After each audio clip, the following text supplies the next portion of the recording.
Hora de conversar com Carlos Andreasa. Quero ouvi-lo muito sobre essa derrota do governo no Congresso, uma derrota histórica, e histórica, que é a palavra correta mesmo, é algo que não acontecia desde o começo da década de 90, e por esse placar, Andreasa, 393 votos a 98. Bom dia para você. Bom dia, Luiz Megali, bom dia, meus amores, bom dia a todo mundo que nos escuta, que nos vê.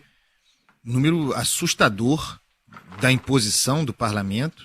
A gente precisa contar também nisso aí, Megali, o Senado, porque foi uma ação conjunta. Agiram tocando por música Hugo Mota e Davi Alcolumbre. A Câmara derrubou o decreto do IOF e, ato contínuo, o Senado fez o mesmo. Então, houve uma articulação ali. E eu tenho chamado isso de uma emboscada sem vítimas. Porque o que o Congresso fez ontem foi emboscar o governo Lula. Mas o governo Lula não é exatamente vítima nessa história. Vítima somos nós. No final das contas, nós pagaremos essa conta. Tentando fazer um resumo do que aconteceu, e pensando no que se chama de relação tóxica, a gente tem uma relação tóxica entre um governo fraco e faminto e esfomeado e um parlamento, um Congresso forte e faminto e esfomeado. São todos esfomeados. Fome de quê? De dinheiro. Aí vão cada um criará a sua fachada. Mas a relação, resumindo, é essa. Temos um governo fraco, o sangue está na água, o parlamento fareja, um governo fraco, dimensão eleitoral posta, porque o ano eleitoral vem aí, um governo que tem um presidente impopular e desacostumado à impopularidade. Fica fácil nessas condições, tudo pode mudar daqui até a eleição, mas fica fraco não ser leal ao governo Lula. Fica fácil derrotar o governo Lula. Essa é a natureza do governo fraco. Governo fraco que precisa fechar a sua conta. E aí surge a fachada do governo. Qual é a fachada? Para o decreto do IOF, para as medidas de compensação, é o discurso da justiça tributária, de onde deriva a justiça social. Estamos fazendo isso mirando na cobertura.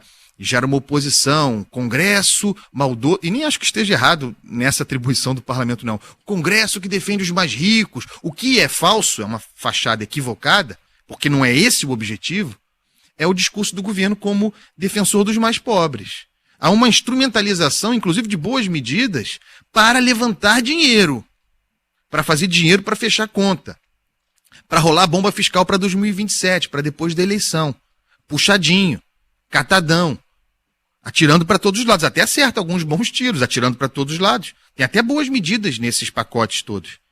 Mas o objetivo é esse. E irrita ouvir o governo falando de justiça tributária e justiça social. Um governo que é inflacionário, um governo que é gerador de inflação em função das suas medidas, não faz justiça social. Nada é mais perverso para o pobre do que a inflação. E a gente prova aqui diariamente que o governo, por meio das suas ações, gera inflação, é um governo inflacionário. E aí tem a parte do parlamento nessa equação. O parlamento que é muito forte e que está também faminto por dinheiro. Aliás, está faminto para defender aquilo que lhe dá fortaleza.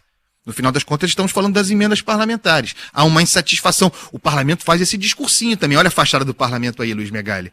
O discursinho de que, caramba, não aguentamos mais aumentos de impostos e temos que cortar gastos e despesas primárias e rever isenções fiscais. Do que o parlamento abre mão?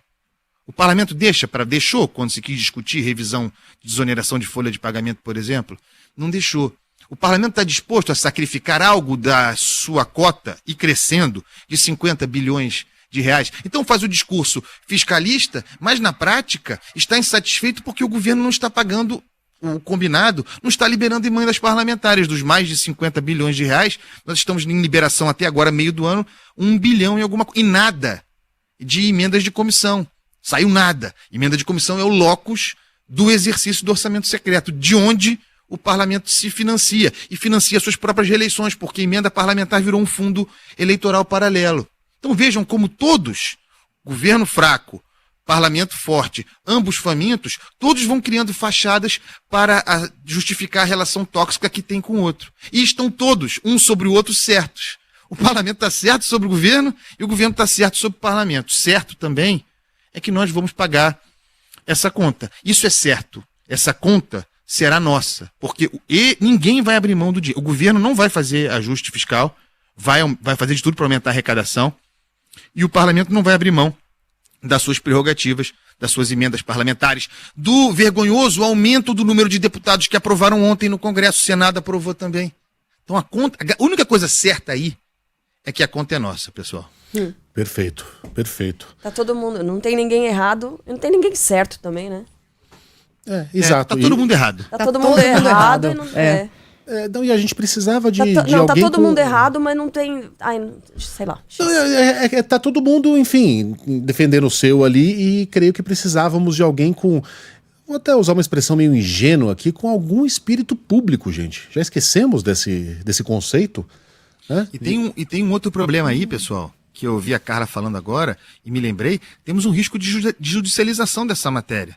O governo tende aí ao Supremo reclamar dessa derrubada do decreto do IOF. Então as coisas ainda podem envolver um outro poder, quando na verdade, ainda que de maneira deturpada, porque o parlamento tem intenções erradas nisso aí, ele tinha o direito de derrubar esse decreto porque o governo perverteu a lógica do IOF, transformou num instrumento arrecadatório e não poderia. Então vejam como a gente vai acrescentando camadas de complexidade à barbárie.